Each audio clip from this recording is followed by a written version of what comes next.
pangangken nami kula Zakia Firol Afifah saking nomor absen setunggal welas. Kar macapat dandang kula Laras Lendra patet songo.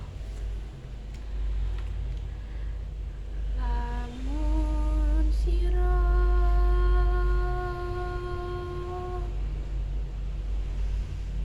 angge guru kaki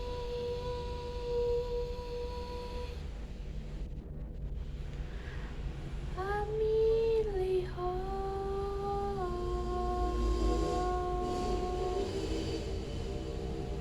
manungsa kang nyata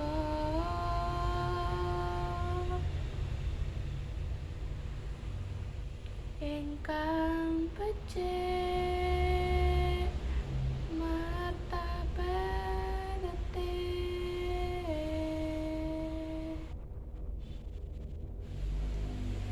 sarta kang broh ing hukum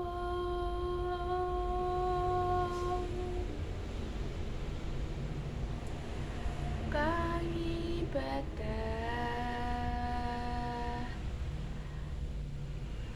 lan kang wirangi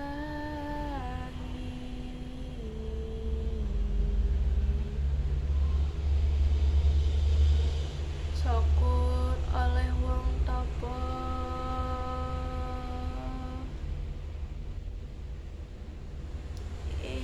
ingkang wus amungkur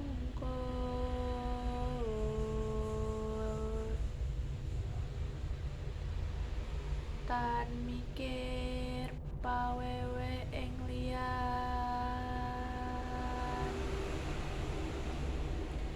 iku pantes sira guranana kaki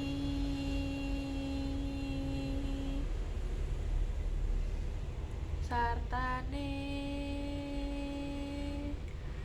kawruh hana.